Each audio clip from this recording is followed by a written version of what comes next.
Hello, my name is Shailesh and today is 29th of December 2014. Today we will solve the first part from NET exam. So this exam was held on 21st of December 2014 and I will solve the part A of physical science, but I think this part A is common to all the subjects, even biology, chemistry, etc. So yeah, let's have a look at this. So this is the first problem. It says the lunch dinner pattern for a person for M days is given below. He has a choice of a veg or a non-veg meal for his lunch and dinner. So here are the conditions. If he takes a non-veg lunch, he will only have a veg dinner. If he takes a non-veg, so he takes a non-veg dinner for exactly 9 days. He takes veg lunch for exactly 15 days. He takes a total of 14 non-veg meals. So what is M? So the number of days, and here are the options. So let's see how to do this. So first of all, the number of dinners, he takes exactly 9 non-veg dinners. So during these days, the number of days is M. So he has 9 non-veg dinners. So he basically has M minus 9 veg dinners. And also during these 9 nights when he has non-veg dinner, he must have had veg lunch, because if he takes non-veg lunch, he must take only veg dinner, because he has taken veg non-veg, so he has taken veg lunch. So here we have 9 veg lunch. And also now the other condition is that he takes veg lunch for exactly 15 days. So here we have 9 days, so he has 6 veg lunch on these other days, and he has a 14 total non-veg meals. So he has 9 non-veg dinners, so he has 5 non-veg meals. So 9 plus 5 will be 14. So the number of days, number of dinners here and the number of lunch here has to be equal. So we have M minus 9 is 6 plus 5, so M is 20. So 20 is the number of days, so option 3 is the right one. The next problem is says that 2 locomotives are running towards each other with a speed of 60 and 40 kilometers per hour. An object keeps flying to and fro from front tip of one locomotive to the front tip of other with a speed of 70 kilometers per hour, and after 30 minutes the 2 locomotives collide and the object is crushed. So what distance did the object cover before being crushed? Okay, so here there is a lot of information. Basically what you have to figure out is that the object is basically moving for 30 minutes and it is moving with a speed of 70 kilometers per hour. So because the speed of object is 70 kilometers per hour and it moves for 30 minutes and then it is crushed. So with a speed of 70 kilometers per hour and for half an hour, it will move a distance of 35 kilometers. So option 3 is the right one. So here if you are not careful about this, you might be caught up in all this extra information and it might consume some time. So problem 3 is this. A sphere is made up of very thin concentric shells of increasing radii and there are no gaps. So the mass of an arbitrarily chosen shell is what? So this is just a basic test of the knowledge of calculus. So we have this, so mass is volume into density. So here you might be prompted to choose this one, but the volume is basically 0 because the shells are very thin. So if you remember these basic of your calculus. So the mass, when you calculate the volume of a sphere, we take elemental shell with a thickness of dr and a radius r, where dr is very small, and then we write the volume as the surface area into the thickness. So that will be 4 pi r square into dr. So that's the volume. So the mass will be volume into density. It's this. So from here you can see that mass will be proportional to surface area. So the option 4 is the right one here. So problem 4, it gives you a pattern here and it says find the missing alphabet here. So here you can notice that the pattern is basically from A to C. There is you can write a B in between, and C to E you can write this D, and you can go on with this series. You can write F here, between G and I will be H, then J, K, L, M, then N. So here it should be O, then we will have P, then Q, R, S, T, U, then V, W, X, Y, Z, again A, after Z, and then B, C, D, E. So it goes on. So here you can see that this has to be O. Okay, so this option 4 is the right one. So here's the next problem. It says a person sells two objects at ₹1035 each. On the first object he suffers a loss of 10%, and in the second he gains 15%. So what is his net loss or gain in percentage? So first object, let's say the cost price is X and the selling price is of course 1035. So here the loss is basically the cost price will be higher, so it will be X minus 1035, and that is 10% loss, so it will be X by 10.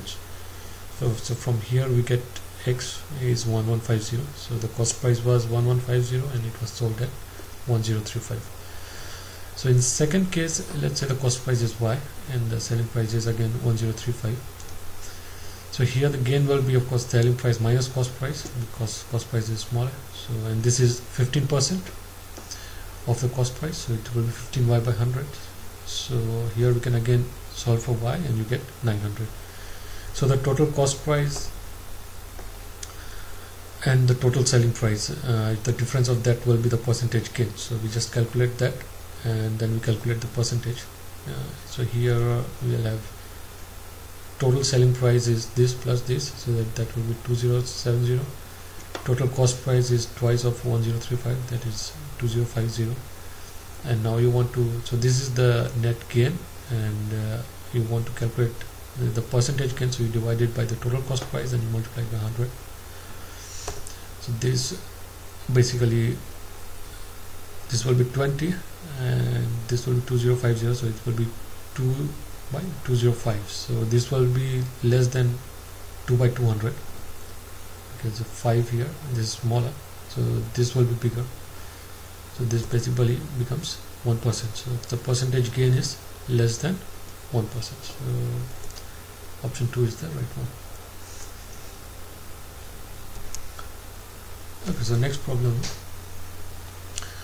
A bank offers a scheme wherein the deposit made for 1600 days are doubled in value and the interest is compounded daily. So the interest accrued for deposit over 1000 rupees for first 400 days is how much? So let's say if you deposit an amount of A and the interest rate is R, then in 1600 days you get an amount of AR to the power 1600, and that is doubled, so this will be twice here. So from here you get R is 2 to the power 1 by 1600.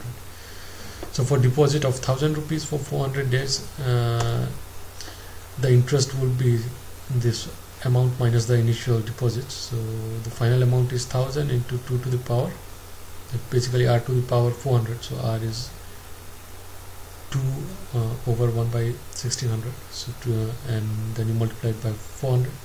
So it's this. And then if you simplify it, you get like 1000 into 2 to the power 1 by 4 minus 1. So if you just know the value of 2 to the power 1 by 4, you can calculate it. But since you are not allowed to use any calculator or log tables, then it can get a little bit tricky. So basically, one way to do it is you just remember probably that root 2 is 1.414 something. So, and now you try to put root 2 between two perfect squares. So 1.44, this is a perfect square, and then this is another one which is just close to this, 4.13721. So root 2 is between that. So if you take a square root of on 3 sides, so this equality still holds. So this will be 1.189 and this will be 1.12. So 2 to the power 1 by 4 is between these two numbers. So then you have the interest will lie between these two. Okay, so you just plug these two values here, and now if you calculate it, you get the interest is between 189 and 200. So this option 4 has to be the right one. So we can go for just this. Okay, next problem. The least significant bit of a 8-bit binary number is 0. A binary number whose value is 8 times the previous number has which property? So here, to prove it formally might be a little bit difficult, so we just take an example. So let's just take a largest 8-bit binary number which is possible. So the significant bit is 0, so that means the last place is 0, and then we can just take 7 ones, and if we convert it to decimal, it will be 254. So this is quite easy. I am not explaining this. So you take 8 times of previous number is 8 times of 253, so that is 2024, and this 2024, if you just convert it back to binary, you will have the significant bits, the last 3 places is again 0, and then you have 1, 2, 3, 4, 5, 6, 7, 8. So 8 and 3, 11 places, and last 3 are zeros. So it will be just option 3, 11 bits ending with 3 zeros. You just do this. Okay, so next problem is this. So it says, what is the next number in the following sequence? 2, 3, 4, 7, 6, 11, 8, 15, 10. So okay, so if you just see the difference, here it's 1, then it's 1, then it's increasing, then it's 3, then it's decreases again, the number decreases, then it becomes -1, and then it becomes +5, and then it's -3. So it seems a little bit erratic, but if you just separate the alternative terms, so if you write the even places in one side and the odd places in one side, so now you can see that there are 2 series. This is a sequence of even terms, 2, 4, 6, 8, 10, and here is a sequence of odd terms, but the difference is 4. Between 3 to 7 is 4, and then 7 plus 4 is 11, then 11 plus 4 is 15. So next place will be here, so this will be 15 plus 4, this will be 19. So this one is the right one, option 4. Okay, so problem 9. So it says 20% of students of a particular course get jobs within 1 year of passing. 20% of the remaining students get jobs by the end of 2nd year of passing, and it says after that 16 students are still jobless. So how many students had passed the course? So let's say X students had passed the course initially, and then 20% got the job, and this much remains, and then 20% of this again get job next year. So the remaining students is this. So this is equal to 16. So now we can just solve for X.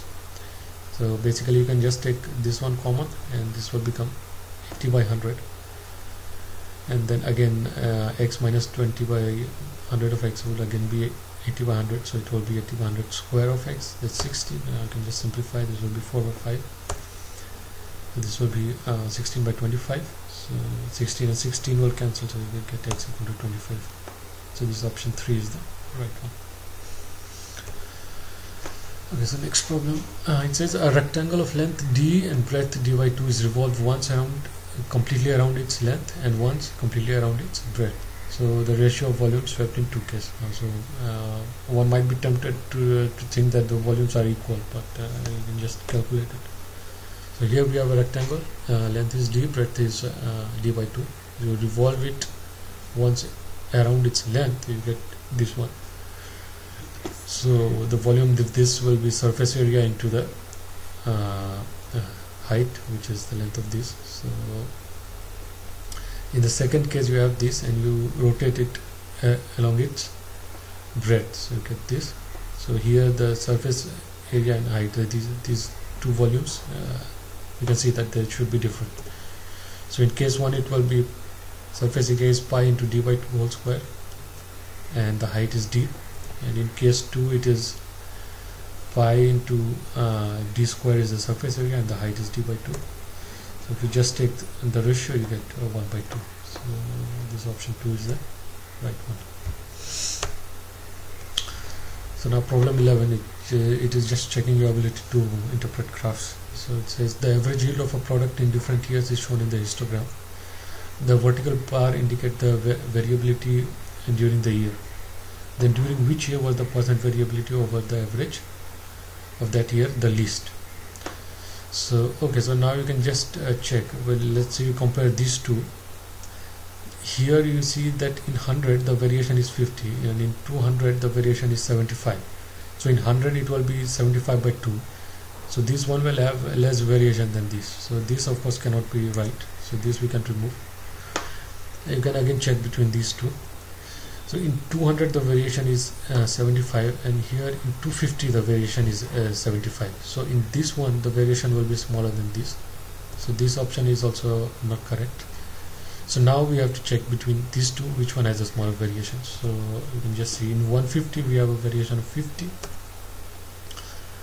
So you can just half of this, take a half of this, and then 75 the variation will be 25, and then you take a sum, so that you will get in 225 the variation is 75. So in this one corresponds to a variation of 75 in 225, and here the variation in 75 is variation in 250 is 75. So you can see this one will have a smaller variation than this, because this 75 is coming from 250, so from a larger number. So this one will be the right one, 2009. Okay. So now next one. Okay, so it says a long ribbon is wound around a spool up to a radius r. Holding the tip of a ribbon, a boy runs away from the spool with a constant speed, maintaining the unwound portion of the ribbon horizontal. In 4 minutes, the radius of the wound portion becomes r over root 2. So, and in what further time it will become r by 2. So here is a spool and it's being pulled out at a constant velocity. And it's given in 4 minutes the radius will decrease to r by 2. So in how much more time the radius will become half. So the speed basically is the length unwound and the length that you pull out divided by the time taken, and this speed will be same whether you whether one varies from r to r by root 2 or r by root 2 to r by 2. So you basically you find the speed in both cases and you just equate it. So this length unwound will be the area of cross section by thickness. So it is the area of cross section which is taken divided by the thickness. So the thickness of course will be very small, but it will be a constant. So you can just take this side, take this thickness this side, and you calculate again the area of cross section in two cases and the time taken, and you equate the two. So in case 1 the radius goes from r to r over root 2. So area of this this cross section area will be the area of this this annulus. So it will be pi r square minus pi of r by root 2 whole square. So you have speed into thickness is pi r square minus pi over r by root 2 whole square divided by time, so that will be 4. So now again we calculate this for when the radius goes from r by root 2 to r over 2. So speed into thickness will be r by root 2 whole square minus r by 2 whole square. So now you can just equate these two. Let's say this goes in time t, so and from here you can calculate t. You can just do a small trick. So take root 2 outside and take it to the denominator. So the numerator here and here is same. So these two also has to be same. So you can get t is equal to 2. So it's this one.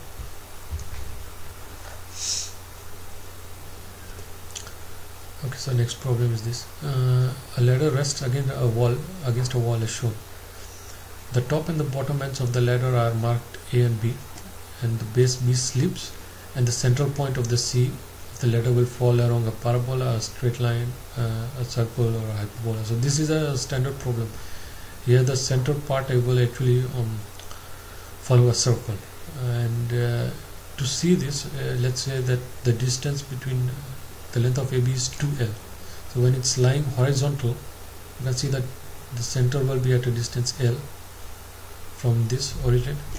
When it's standing vertical, then again the center will be at a distance L, and when it's 45 degrees vertical, then you can again calculate. This will be 2L, this will be 2L by root 2, so it will be L root 2. So if you just calculate again the distance from the center, it will again be L basically. So the distance stays at a constant. So center stays at a constant distance from this origin. So it has to be this. So if you just want a formal proof, So let's assume that when it's slipping, at some point it makes an angle theta with horizontal. So the other one will be pi by 2 minus theta, because this is 90 degrees. So now you draw a straight line so that this angle is also theta. So that means this triangle is isosceles triangle. So these two sides will be equal. So we have this is A and this is A. And now, since this is 90 degrees, this other angle will be pi by 2 minus theta. Okay, so this is theta, this will be pi by 2 minus theta. So now again you can see that these two angles are equal. So this side will be equal to this side. So again you have, so A is this length is equal to this length, and all three lengths are A. So that means this point is basically the midpoint of the AB, and it will always remain at a distance A from the origin, and it does not depend on theta. So that means it follows a circle around this point. So this option 2 is the right one. So okay, so this next problem, this is very easy.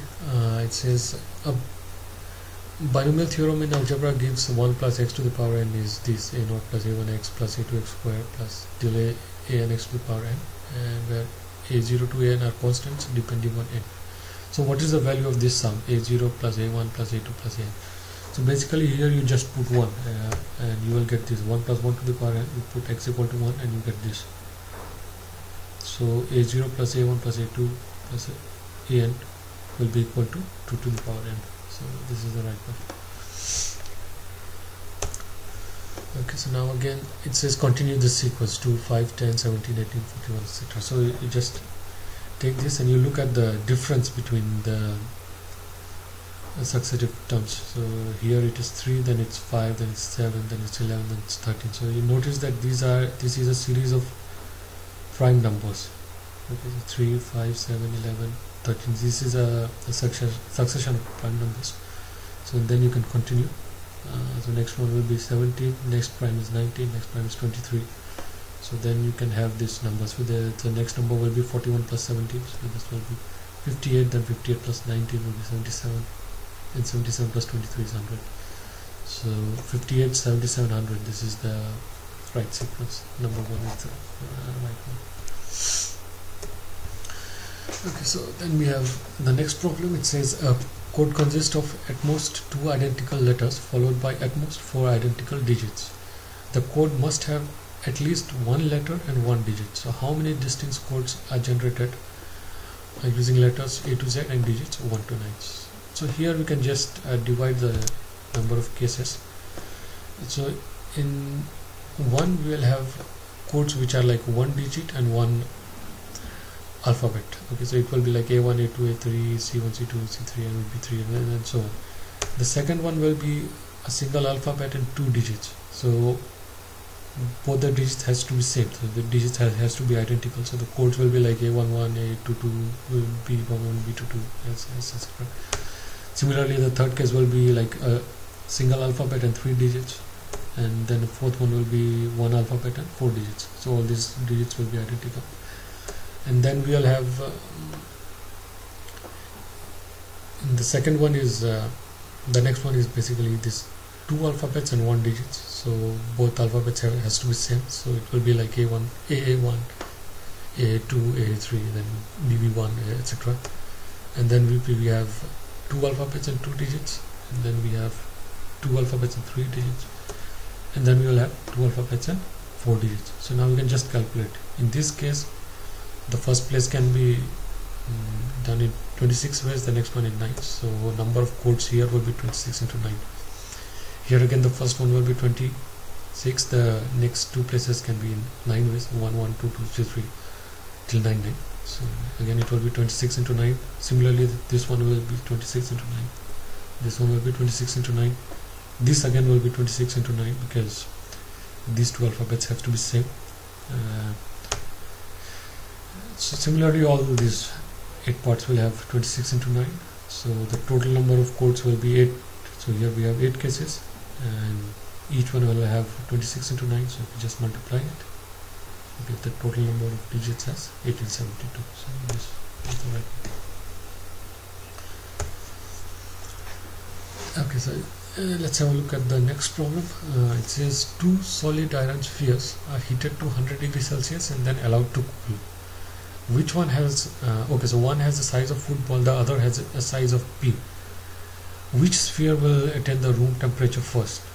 So normally the first impression might be P, because since it's smaller, then it cools faster. But then P also has a smaller surface area, so then it's difficult to say. But if you know this equation, the rate at which the temperature changes is basically proportional to the surface area S, and also to the difference. Here the T is the temperature of the ball, and TR is the room temperature. So here if you just calculate it, the minus sign is basically to show that it's cooling.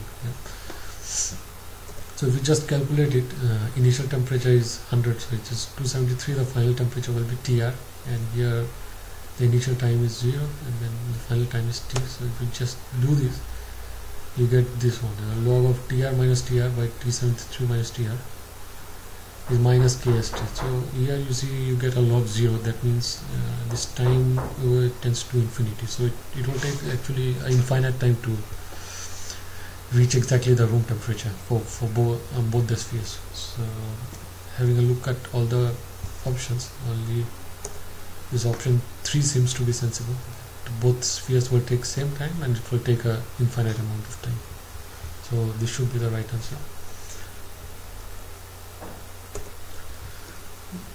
Okay, the next problem is this. The weights of 13 persons is given below.